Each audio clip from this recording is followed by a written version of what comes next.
E se eu te dissesse que o padrão que mais te machuca não é um erro, não é fraqueza, não é falta de esforço?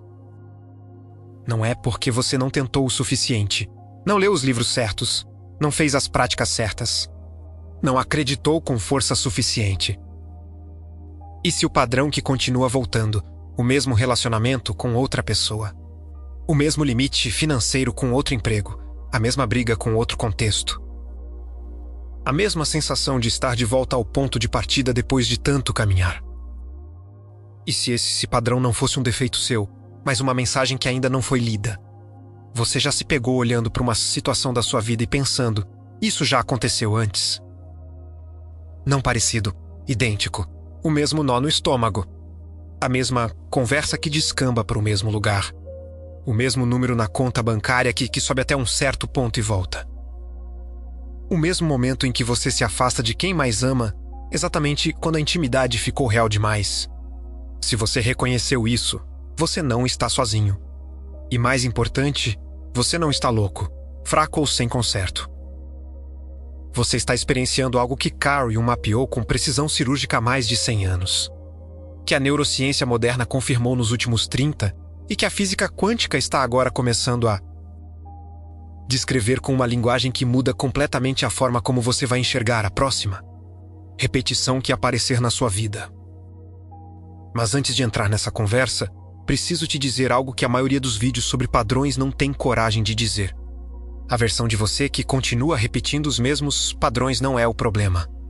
É o guia. Jung escreveu algo que poucos citam com a seriedade que merece, até você tornar o inconsciente consciente. Ele dirigirá sua vida e você o chamará de destino, não sorte. Não azar, destino. A palavra que usamos quando não conseguimos explicar por que chegamos sempre no mesmo lugar. Hoje vamos entrar fundo nessa explicação. Não a versão superficial de identifique seus gatilhos e respire fundo. A versão que vai fazer você olhar para o próximo loop da sua vida e pensar, eu sei exatamente o que isso está tentando me dizer. Pensa comigo por um segundo. Você já conheceu alguém que parecia inteligente, reflexivo, autoconsciente? Que entendia na teoria tudo sobre padrões, crenças limitantes, reprogramação, e mesmo assim continuava chegando no mesmo ponto? Talvez você seja essa pessoa, eu certamente já fui. O problema não é entendimento intelectual. O problema é que o loop não vive na sua cabeça. Ele vive no seu corpo. Ele vive na camada mais profunda do sistema nervoso, em circuitos que foram construídos antes de você ter linguagem para descrevê-los. Antes de você ter escolha sobre o que aprender. E circuitos antigos não se dissolvem com insight. Eles se dissolvem com algo muito mais específico, e é exatamente isso que vamos explorar hoje. Antes de continuar, uma coisa precisa ser dita. Se você chegou até este episódio sem ter percorrido os anteriores desta megasérie, especialmente os episódios sobre lealdade invisível, sobre o ego que resiste, sobre os mecanismos que travam a mudança de realidade, você vai aproveitar este vídeo, mas vai perder camadas que foram construídas episódio a episódio com uma progressão muito específica. Esta série não é uma coleção de vídeos soltos. É uma jornada. E cada episódio aprofunda o anterior de uma forma que você só sente quando percorre a sequência completa. Vale muito voltar ao canal e começar do início. A diferença entre saber sobre transformação e sentir ela se tornando possível para você passa exatamente por esse acúmulo. Agora, vamos entrar no vagão. Hoje os passageiros estão em silêncio antes da partida. Porque o tema que vamos explorar exige um tipo diferente de escuta. Não a escuta que procura informação nova. A escuta que está disposta a reconhecer algo que sempre esteve aqui. Jung chamava de individuação o processo de se tornar quem você realmente é, não quem você aprendeu a ser para sobreviver. E dizia que esse processo exige, invariavelmente, um encontro com o que ele chamava de sombra, as partes de você que foram enterradas, rotuladas como erradas perigosas, de mais ou de menos, e que foram parar no inconsciente não porque eram ruins, mas porque alguém um dia te ensinou o que eram. Talvez sua família tenha te dito que raiva é feiura, que ambição é egoísmo, que vulnerabilidade é fraqueza, que ser diferente é um problema a corrigir. Então você se dividiu escondeu as partes que não cabiam. E essas partes não desapareceram, foram para o inconsciente. E lá, na escuridão, cresceram. E agora, sem você perceber, essas partes descartadas estão dirigindo sua vida. Elas aparecem como sabotagem, como padrões que se repetem, como relacionamentos que seguem o mesmo roteiro, como o teto financeiro que você não consegue cruzar, como a sensação de estar vivendo a vida de alguém que não é completamente você. Você não está perdido, você não está quebrado, você está dividido.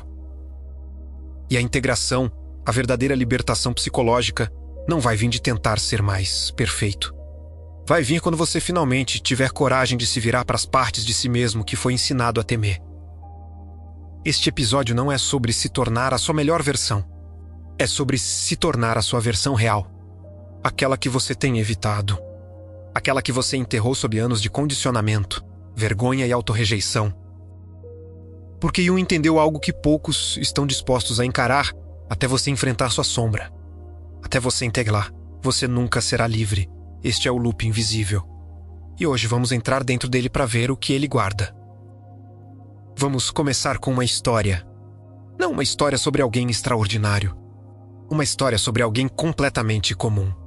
Que fez tudo o que dizem que se deve fazer e mesmo assim chegou de volta ao mesmo ponto. Marcela tem 37 anos, consultora, inteligente, articulada. Bem-sucedida em vários dos sentidos que o mundo reconhece.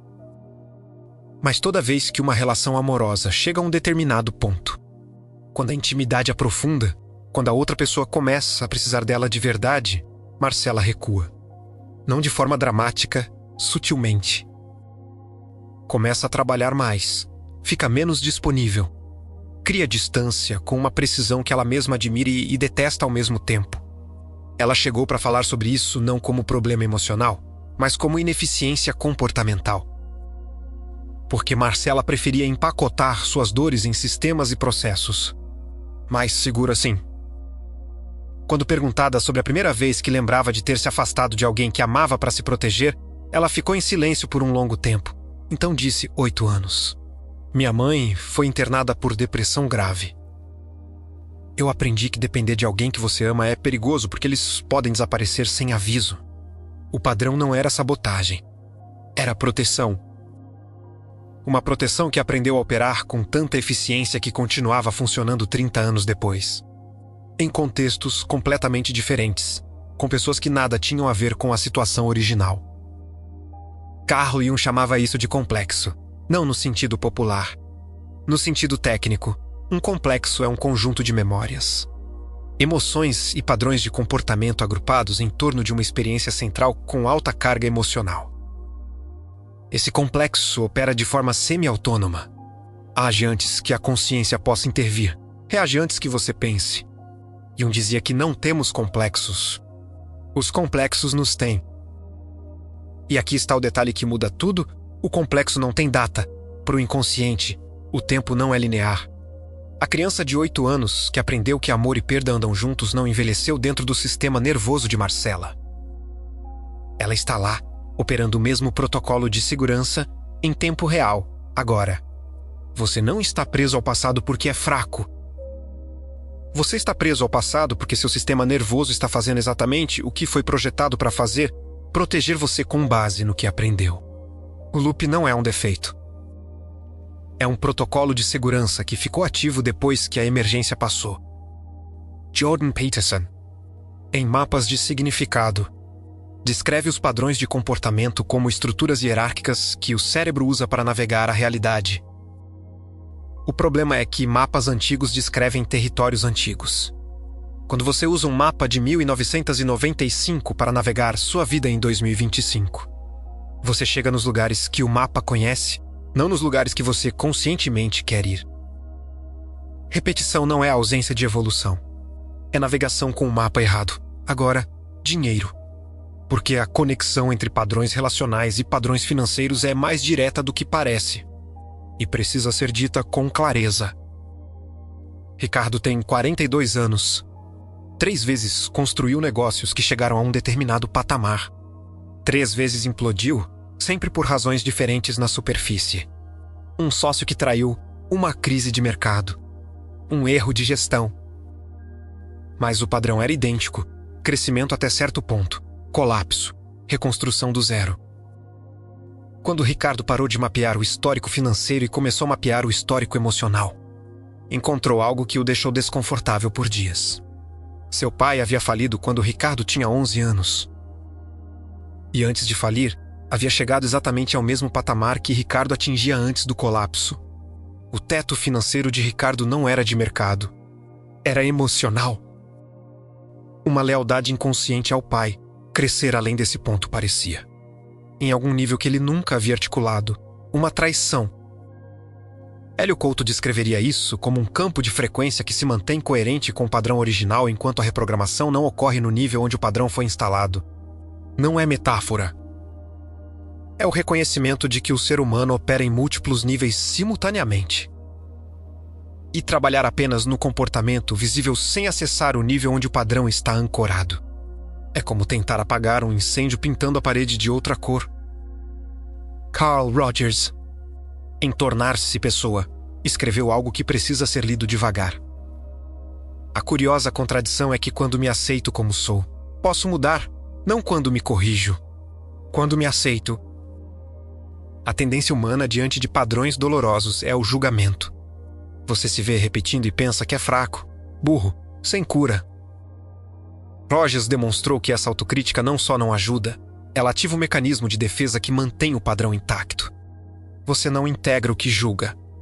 Você integra o que consegue olhar com honestidade suficiente para ver. Então, antes de qualquer exercício ou protocolo, uma pausa. Se você reconheceu algum padrão enquanto ouvia essas histórias, relacional, financeiro ou de outra natureza, a primeira coisa que precisa acontecer não é mudança. É reconhecimento sem punição. O padrão não é seu inimigo. É seu sistema nervoso fazendo melhor que aprendeu a fazer com as informações que tinha disponíveis quando aprendeu. Agora você tem informações novas. Alan Watts diria aqui, com aquela leveza que escondia a profundidade. Você não veio ao mundo. Você veio do mundo. O que você não é separado do que te formou. E o que te formou pode ser revisado, não apagado, mas revisado, quando você, para de lutar contra ele, começa a ouvi-lo. O loop não é seu adversário. É seu professor mais persistente. E professores persistentes continuam aparecendo até que a lição seja aprendida. Existe um dado de neurociência que a maioria das pessoas nunca ouviu, mas que explica mais sobre repetição de padrões do que qualquer livro de autoajuda que você já leu.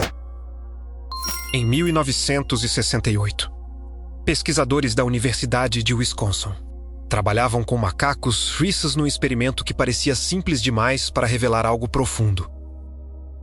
Expuseram os animais a um estímulo acompanhado de uma recompensa e registraram a atividade de neurônios específicos. O que encontraram mudou a neurociência.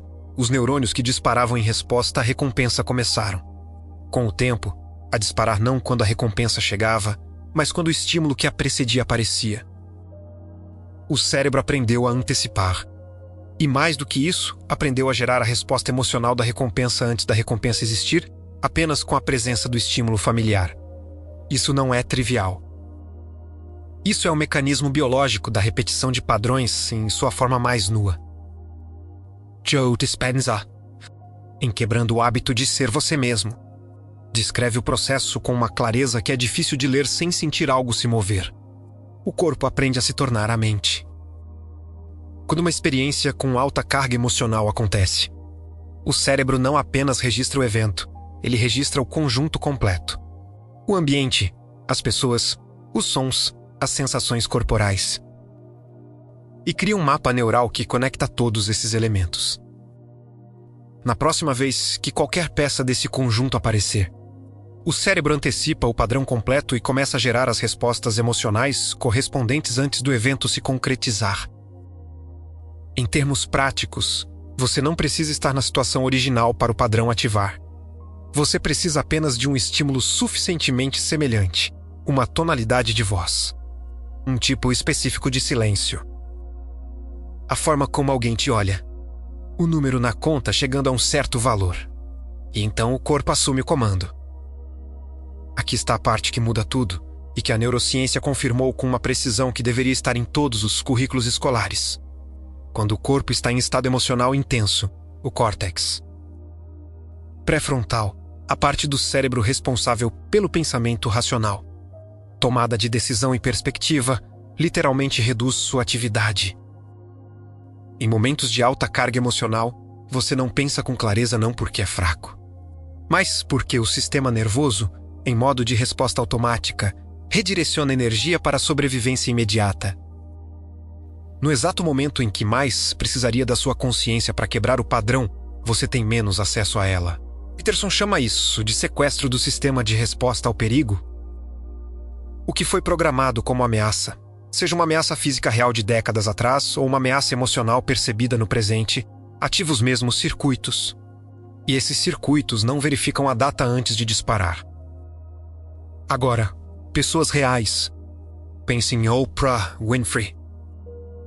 Ela já falou publicamente, em múltiplas entrevistas ao longo de décadas, sobre o padrão que repetiu em relacionamentos, buscar validação em parceiros que não podiam dar o que ela precisava. Recriar, dinamicamente, a sensação de abandono que havia marcado sua infância. Uma das mulheres mais bem-sucedidas, influentes e autoconscientes do mundo. Com acesso irrestrito a terapeutas, coaches, recursos de qualquer tipo. E o padrão continuou voltando, não porque ela era fraca, mas porque o circuito estava instalado no nível que o sucesso externo simplesmente não alcança. Pense em Ernest Hemingway. 4 casamentos, cada um começando com intensidade e terminando com afastamento e traição. Ora da parte dele, ora da parte dela, mas sempre o mesmo padrão de aproximação e ruptura. Hemingway tinha consciência intelectual extraordinária sobre comportamento humano. Seus livros são manuais de psicologia disfarçados de ficção. E mesmo assim não conseguia sair do loop relacional que havia aprendido na relação com uma mãe controladora e um pai que se suicidou. Pense em Howard Hughes, um dos homens mais ricos da história. Construiu impérios, quebrou recordes, mudou indústrias inteiras. E no final da vida, preso num quarto de hotel, com terror de contaminação, incapaz de tocar em nada sem luvas, repetindo rituais de proteção que ele mesmo sabia serem irracionais. O loop de Hughes não era financeiro. Era existencial. E nenhuma quantidade de dinheiro, poder ou conquista foi capaz de alcançar o lugar onde o padrão estava instalado. O que esses 3 têm em comum não é falta de inteligência, recurso ou esforço. É que todos tentaram resolver pelo lado de fora o que só se resolve pelo lado de dentro. Todos tentaram ter resultados sem mudar o sinal que estavam emitindo. Todos confundiram conquista com integração. Hélio Couto diria que o campo quântico não responde ao que você conquista. Responde ao que você irradia com consistência. Irradiamos com consistência o que está mais profundamente instalado. Não o que conscientemente queremos, mas o que o sistema nervoso aprendeu a transmitir como frequência base. E aqui chegamos ao ponto que é o coração deste episódio, e que conversa diretamente com o que exploramos nos episódios anteriores desta série. O loop não está te destruindo. Está tentando completar algo. Todo padrão repetitivo é um circuito aberto. E circuitos abertos buscam fechamento. A compulsão à repetição que Jung descreveu não é uma maldição, é uma inteligência. O inconsciente não repete por sadismo. Repete porque é algo que não foi processado, integrado, visto até o fim. Cada vez que o padrão ativa, cada vez que você se vê de volta no mesmo ponto, não é evidência de que você não evolui. É o inconsciente apresentando a mesma questão com uma clareza crescente, esperando que desta vez você tenha maturidade suficiente para vê-la. A diferença entre quem quebra o loop e quem continua nele não é força de vontade. É disposição para olhar para o que o loop guarda em vez de lutar contra o loop em si. Antes de avançarmos para o próximo capítulo, uma coisa precisa ser dita sobre o canal que você está assistindo agora. Cada episódio desta megasérie foi construído para ser um degrau numa jornada muito específica. O episódio anterior explorou a lealdade invisível, os scripts familiares que você carrega sem saber. Este episódio aprofunda o mecanismo neurológico por baixo dessas lealdades. E o próximo vai revelar por que o cérebro não apenas repete o passado, mas ativamente prefere o familiar ao livre. Se você está sentindo que algo está se movendo enquanto assiste esta série, isso não é coincidência. É o que acontece quando você percorre uma jornada em vez de consumir conteúdo. Continue aqui. Vamos falar sobre 3 momentos de virada. Não histórias de sucesso no sentido que o Instagram venderia. Histórias de clareza. Porque clareza sempre precede a transformação, sempre. O primeiro caso é de um homem que vamos chamar de André, 51 anos, 3 casamentos. Cada um terminando de forma diferente na superfície, uma traição, uma incompatibilidade, um afastamento gradual. Mas em todos os 3, André descrevia a mesma sensação. Em determinado ponto, eu parei de estar presente. Não sei explicar, eu estava lá, mas não estava. André não era ausente por caráter. Era ausente por sobrevivência. Quando mapeou sua história com cuidado, encontrou uma cena que havia guardado com tanto cuidado que quase havia esquecido. Aos 7 anos, estava muito apegado a um professor que havia sido a figura estável da sua vida, durante um período em que a família estava em colapso. Quando esse professor foi transferido, André decidiu com a lógica impecável de uma criança de 7 anos que o caminho mais seguro era nunca mais se apegar tanto a alguém. Essa decisão tinha 51 anos. E continuava operando. O momento de virada para André não foi quando ele se curou. Foi quando ele sentou com essa memória e, pela primeira vez, chorou. Não de tristeza performática. De reconhecimento. O choro foi o sistema nervoso reconhecendo que a decisão havia sido tomada com amor próprio por uma criança que não tinha outras ferramentas disponíveis. E que agora tinha... Rogers chamava isso de congruência, o momento em que o que você sente e o que você reconhece como real se alinham. Não é cura, é encontro consigo mesmo. O segundo caso é de Camila, 38 anos, com um padrão financeiro cristalino. Sempre que acumulava uma reserva significativa, uma emergência aparecia. Médico, carro, reforma. Sempre algo diferente. Mas o resultado era sempre o mesmo. A conta voltava ao zero antes de cruzar um determinado valor. Camila investigou não o histórico financeiro, mas o histórico emocional. E encontrou algo que a surpreendeu pela sua simplicidade brutal na casa onde cresceu. Dinheiro guardado era sinônimo de tensão familiar. Quando havia reserva, os pais brigavam sobre como gastá-la. O zero trazia paz, o acúmulo trazia conflito. O corpo de Camila havia aprendido que guardar dinheiro é perigoso. Então providenciava, com eficiência notável, situações que devolviam a conta ao zero, não por sabotagem consciente, por proteção inconsciente do estado emocional que associava a ausência de conflito. Quando ela nomeou isso, sem julgamento, apenas com honestidade, não precisou de um protocolo elaborado. Precisou separar a segurança que busco não está mais na casa onde dinheiro causava briga. Está aqui, agora. E eu posso construir uma nova associação. O terceiro caso é talvez o mais revelador porque é o mais comum e o menos glamouroso. Paulo, 44 anos, tinha um padrão com figuras de autoridade. Todo chefe que havia tido, sem exceção, havia se tornado, na sua percepção, controlador, injusto ou incompetente. Paulo não era difícil intencionalmente. Havia algo na forma como se posicionava que invariavelmente criava atrito. Quando investigou sem a armadura do julgamento, encontrou um pai que amava intensamente, mas que expressava esse amor quase exclusivamente através de crítica e controle. Paulo havia aprendido que figura de autoridade e ameaça à autonomia eram sinônimos. E seu sistema nervoso atualizava automaticamente qualquer pessoa em posição hierárquica com essa equação. Peterson diria que padrões relacionais com figuras de autoridade são dos mais persistentes precisamente porque foram os primeiros. O cérebro cria seus mapas mais profundos nas relações primárias.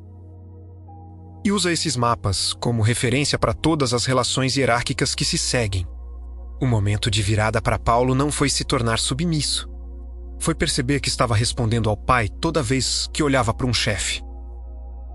E que o chefe atual não era o pai. E que ele podia escolher, conscientemente, qual versão de si mesmo trazer para aquela relação.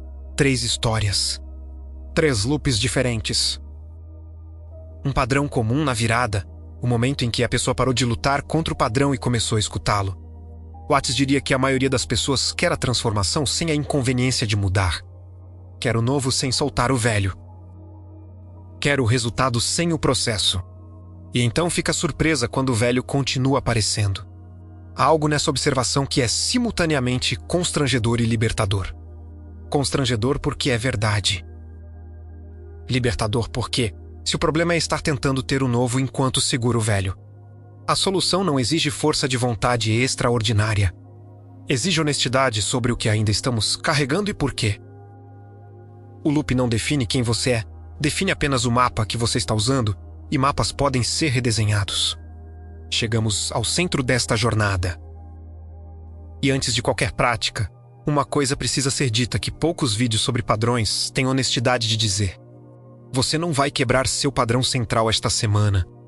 Não porque seja incapaz, mas porque padrões profundos não se dissolvem com um insight, por mais poderoso que seja. Eles se dissolvem com repetição consciente de uma resposta nova em contextos que antes ativavam a resposta automática. Ao longo de tempo suficiente para que o novo circuito se torne mais forte que o antigo. Isso não é pessimismo. É respeito pelo processo real. E o processo real é infinitamente mais generoso do que a versão de virada instantânea que a indústria de desenvolvimento pessoal frequentemente vende. Dispenza é preciso sobre isso, em quebrando o hábito de ser você mesmo. A neuroplasticidade é real. Mas exige atenção mais prática repetida. Os três juntos. Intenção sem atenção é desejo. Atenção sem prática é compreensão intelectual. Só a combinação cria um novo circuito que, com o tempo, substitui o antigo. Então, o que é o processo real? A primeira etapa é a nomeação honesta. Não a nomeação que você faz para parecer autoconsciente em conversas. A que você faz a sós, com brutal honestidade, sobre o padrão central que aparece na sua vida, um padrão não dezembro. O central. Aquele que, quando você para e olha com honestidade, está por baixo de quase tudo que não funciona da forma que quer. Para identificar o padrão central, Jung propunha observar não os eventos, mas as emoções. Qual é a emoção que aparece com maior consistência nos seus loops? Não a mais intensa. A mais consistente: abandono, traição, inadequação, indignidade. Essa emoção é o fio que conecta os episódios aparentemente diferentes. A segunda etapa é a investigação da origem sem culpa. Quando essa emoção apareceu pela primeira vez com essa intensidade, em que contexto? Com quem? Não é sobre culpar os pais. É sobre entender o mapa. E mapas que entendemos perdemos o poder de seguir cegamente. A terceira etapa é a separação, o que era verdade então que não é verdade agora.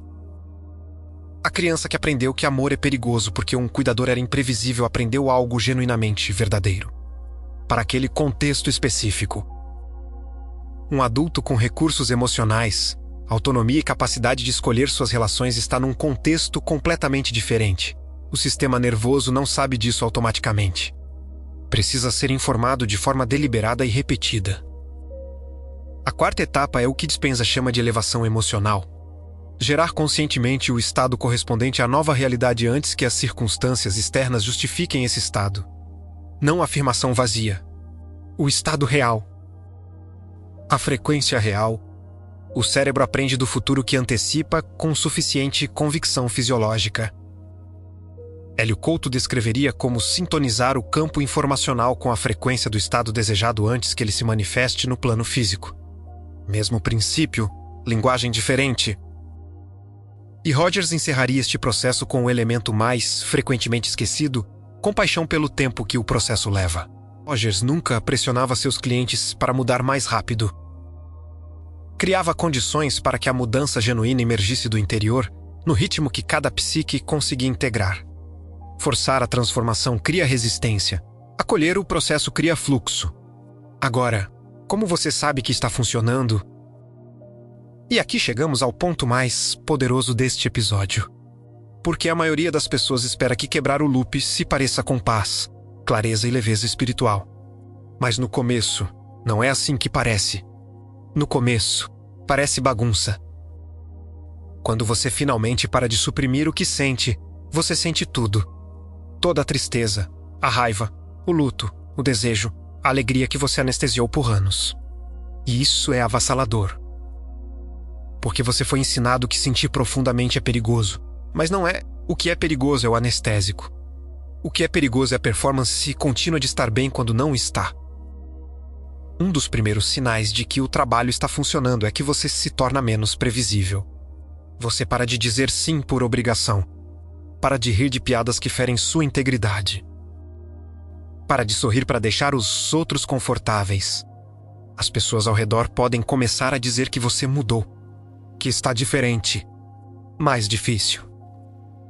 Mas o que elas realmente querem dizer é que você parou de estar disponível para performance, que você quer ser real. Outro sinal, você se torna mais polarizante. Algumas pessoas vão ser atraídas por você com intensidade, porque sua autenticidade dá a elas permissão para serem mais honestas consigo mesmas. Outras vão se afastar, porque sua verdade ameaça os papéis em que elas ainda dependem. Tudo bem, individuação. Como Jung chamava esse processo de se tornar inteiro, não é sobre ser amado por todos. É sobre ser fiel a si mesmo. E à medida que os relacionamentos mudam, algo notável acontece, os falsos se dissolvem, os reais aprofundam. Você começa a ter menos tolerância para conexões superficiais e mais capacidade para conexões genuínas. Você também começa a se sentir menos defensivo. Críticas não te destroem como antes. Você consegue ouvir verdades difíceis sem entrar em colapso, porque você não está mais sustentando uma máscara frágil. Você conhece sua luz e sua escuridão. Você sentou com seus pontos cegos, parou de fingir que é perfeito. E essa autoaceitação cria uma estabilidade interna que não precisa de validação constante. Talvez o sinal mais importante de todos, você começa a recuperar energia. Energia que estava sendo usada para suprimir, esconder, fingir e performar. Essa energia agora está disponível para criação, propósito, conexão real. Você se sente mais vivo. Não no sentido raso e motivacional. No sentido de que finalmente está habitando seu próprio corpo, sua própria voz, seus próprios instintos e desejos. Você ri mais alto. Chora mais fundo. Fala com mais clareza. Ama com mais intensidade. E sim, você ainda vai escorregar. Ainda vai cair em padrões antigos às vezes. Isso não significa que falhou. Significa que é humano. Jung nunca prometeu transcendência. Ele prometeu integração. E integração inclui contradição. Inclui imperfeição, inclui cair e se levantar de novo. E de novo, mas desta vez como alguém que sabe quem é. Então, se você está se tornando menos confortável, mais intenso, mais honesto, mais vivo, parabéns. Você está se tornando a pessoa que você tinha medo de ser. A versão de você que não se trai para ser aceito. A versão que não se esconde mais atrás da máscara. Essa versão não é um monstro, não é um problema a corrigir. É você finalmente emergindo das sombras. Faça este exercício antes de dormir, quando quiser e quantas vezes quiser. Encontre um lugar silencioso. Pode ser a cama antes de dormir. Pode ser um canto da casa onde você se sente seguro. Feche os olhos. Respire 3 vezes com atenção real. Não respiração performática. 3 respirações onde você realmente nota o ar entrando e saindo. Traga à mente o padrão que você quer trabalhar. Não como análise. Como imagem ou sensação. Como se você fosse um espectador assistindo um filme onde o personagem principal é você, e o loop está acontecendo na tela. Observe o personagem no loop sem julgamento, com curiosidade genuína. Agora faça uma única pergunta ao personagem na tela, o que você ainda está esperando que aconteça para se sentir seguro. Deixe a resposta surgir. Pode ser uma palavra, uma cena, um silêncio. Qualquer coisa que vier é válida. Não filtre.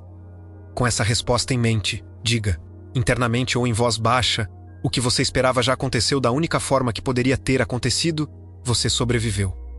Você está aqui. E daqui em diante, você não precisa mais executar esse programa para se manter seguro. Encerre com uma frase que você vai sentir no corpo antes de dizer. Não diga se não sentir. Quando sentir, diga, eu escolho responder ao presente com quem sou hoje, não com quem precisei ser para sobreviver ao passado. Não é ritual. É comunicação direta com o sistema nervoso na linguagem que ele entende, a linguagem do reconhecimento e da segurança.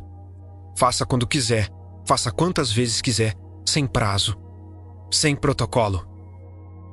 Cada vez que fizer, você está praticando um novo circuito. E neurônios que disparam juntos se conectam juntos. Vamos ao mantra deste episódio. Este mantra não é para repetição mecânica. É para o momento exato em que você perceber que o loop está ativando, quando sentir a resposta automática chegando, quando reconhecer o padrão familiar se instalando. Nesse momento, antes de agir, diga: eu reconheço esse padrão. Eu sei de onde ele veio. Eu escolho responder com consciência. 3 frases, 30 segundos. O suficiente para o córtex frontal reengajar antes que o script antigo execute sozinho. Não vai funcionar sempre de início. Vai funcionar cada vez mais com o tempo. Porque você está praticando um novo circuito. E novos circuitos se tornam mais fortes a cada vez que você os escolhe. E agora quero ouvir de você. Qual é a parte de você que você tem tido mais dificuldade de aceitar? Pode deixar nos comentários, mesmo que seja difícil de dizer, mesmo que pareça bagunçado. Este canal foi construído para ser espaço de verdade, não de performance. E alguém lendo suas palavras pode se sentir um pouco menos sozinho. O próximo episódio vai revelar algo que é a extensão natural do que exploramos hoje. Seu cérebro não apenas repete o passado. Ele ativamente prefere o familiar ao livre. Existe uma razão biológica pela qual a liberdade assusta mais do que a prisão conhecida. E entender essa razão é o próximo nível de clareza que vai mudar sua relação com a mudança em si. Se este episódio tocou algo real, o canal tem uma jornada completa esperando. Cada episódio é uma camada. As camadas se constroem umas sobre as outras de uma forma que muda não apenas o que você sabe, mas o que você consegue sentir como possível. O loop não define quem você é, define apenas o mapa que você está usando. E você acabou de dar o passo mais importante. Parou de fingir que o mapa é o território. Eu sou o arquiteto quântico. E você não chegou aqui por acaso.